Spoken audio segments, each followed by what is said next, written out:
Hey guys, what's going on? I'm back with an update on the 2004 GMC Sierra, and this thing is, I guess it's very muddy because,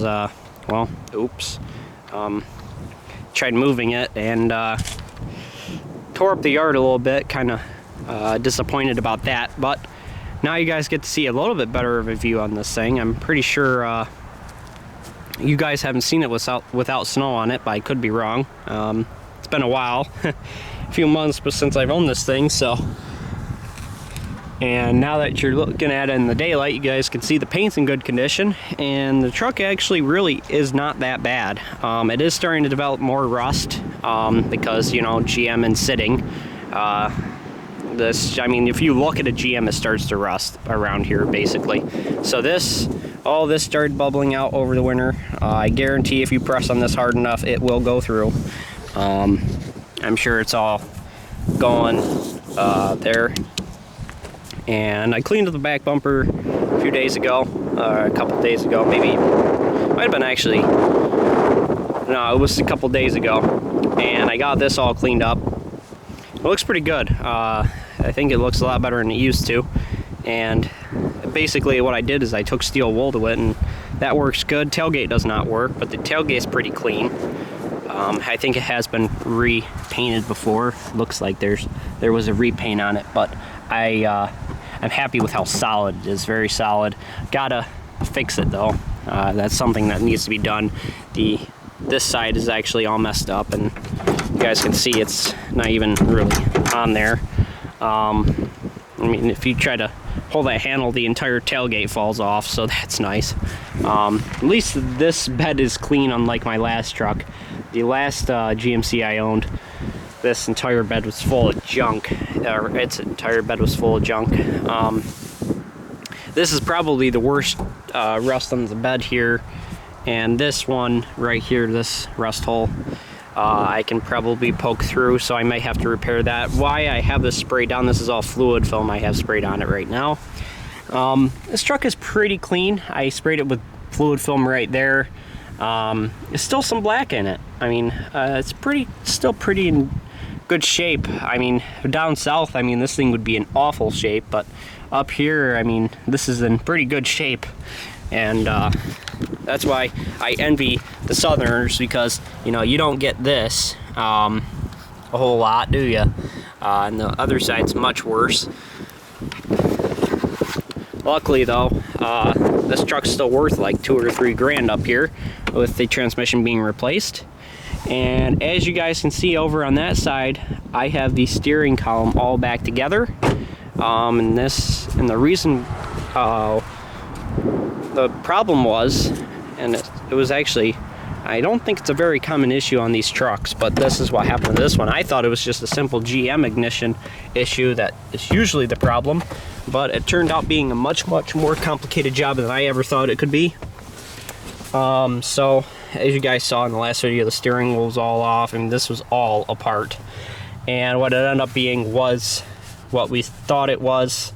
It was the shifter mechanism. If I have it in here, I'll show you guys what happened. Let's see, I do have it right here, and let's see if I can figure this out real quick for you guys. Try not to get my hands all greased up. There's your issue right there. I know it's covered in hair because this thing's all full of hair, and I don't know why the camera is not focusing on this. Come on, camera. Anyway, the grooves, you guys can see that there used to be grooves in that, but now it's pretty much smooth.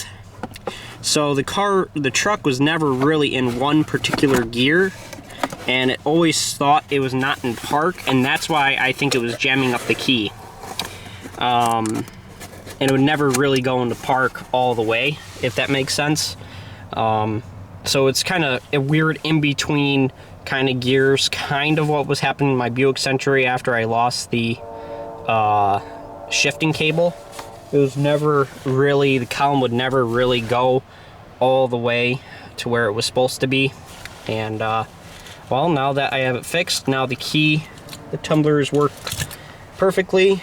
And let me just go ahead and grab the key, and I'll start this thing up for you guys. I'm not going to let it run long, but I let it run for maybe a minute or so, because the transmission, while still functional, is probably going to burn up real soon. I don't want to run it too many times. I think the pump in the transmission is clogged, and that's causing the transmission to eventually go dry once it gets a little warm. So, but even when it's cold, it does move. So hear a little bit power steering pump whine, and you guys can hear the transmission that actually is not making that much noise right now, but I promise it's coming. That transmission starts to whine pretty good. And you guys can see right now it's nice and strong. I guarantee the truck will go right into gear. There you go, nice and strong. You hear a little bit of knock from the manifolds. That's just an exhaust leak, but nice running truck, runs perfectly. And there you guys go. I mean, I'm not gonna run it too much longer because I don't want to make that transmission so bad that it doesn't move. Radio now works. It used to be locked. Actually was able to do that with a Tech 2. We were able to fix that, and we also well, this was already working, and it has great air conditioning, great heat, so that's all good news. So what's the plan with this truck, guys? Well, when I originally bought the truck, this was supposed to be my my truck. I mean, this was supposed to be the truck I drove on the road, and sadly I think I may have to cancel that plan and go ahead and sell this thing. And the reason for that is due to the fact the gas mileage. Other than that, I drive this thing on the road all the time, but the gas mileage, you know, even though I would like to get in the 20s with a car or a truck, even though that's kind of hard with a V8 truck to get in the 20s. I mean, I think the max I'd get with this truck is probably 18, 19, and that's just not going to cut it with how gas prices are going to go up. And you guys may think I'm exaggerating, but since around December, our gas prices, I think, have gone up like 30 cents. I'm not joking, like 20 cents, 30 cents, somewhere around there. I think that's about the price that's going up, and it's going to go way, way up. And for me, going to college with my current financial situation, you know, I'm not hurting real bad, guys. Don't think I'm just like begging for money. I got the Impala for sale right now, so that's going to get me in a better place than what I am right now. But, you know, I just don't think I'm going to be able to hold on to this truck because the gas mileage, if the gas prices remain cheaper, if they even remained what they are right now, I'd drive this truck, no doubt.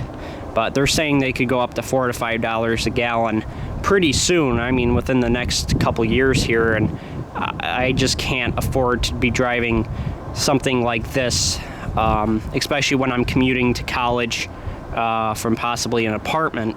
You know, I just can't afford to be having, you know, $100 in gas every time I fill up. You know, I mean, that's the situation we're going to be looking at here, guys, pretty soon, especially in New York. I mean, the gas prices are just going to go through the roof, I think. So it's really sad. I really, really want to keep this truck, you know, but I just don't think I'm going to be able to. And that means possibly less derby cars, because I'm going to be borrowing my father's truck in order to drive them to the derbies. Of course, I don't usually drive. I haven't drove a car to the derby yet. My father's been doing all that, but I have a feeling, you know, with us getting more and more busy,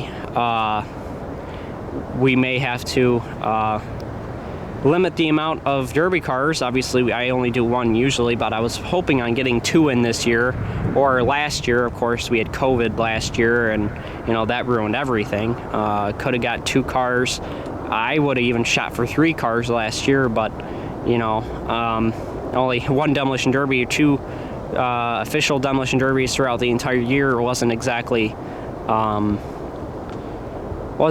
great for derbies. So you know, what are you gonna do? And I'm very disappointed. You know, you guys may even hear in my voice I'm a little bit disappointed, but you know, you just gotta deal with the BS and keep on going. I mean, that's the only thing you can do. And so this truck, as soon as I get the transmission in it, and I may fix whatever else is wrong with it, and I might just send it down the road, probably get it $2-3 grand out of it.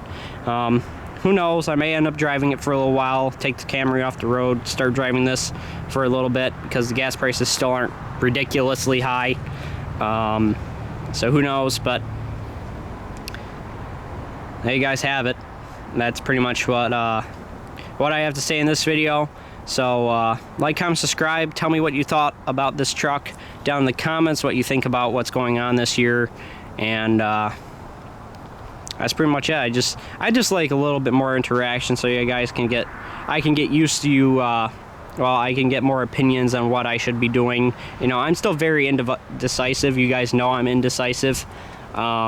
So, and I'm in the middle of trying to decide what I want to do with the Camry, what I want to do with this, you know, selling the Impala. Got a lot on my mind, so, and got a transmission doing this, transmission to do in the Camry.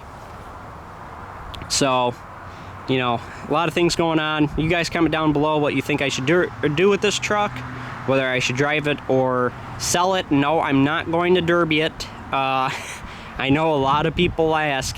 I know I have quite a few people that will say, oh, derby it. No, I'm not going to derby this truck, guys. It's worth too much money, first of all. Second of all, I just never been in the truck derbies too much because of the fact that, you know, I just like the midsize. But you never know, I might do a truck someday. But anyway, like, comment, subscribe, and I'll see you guys in the next video. Bye-bye, everybody.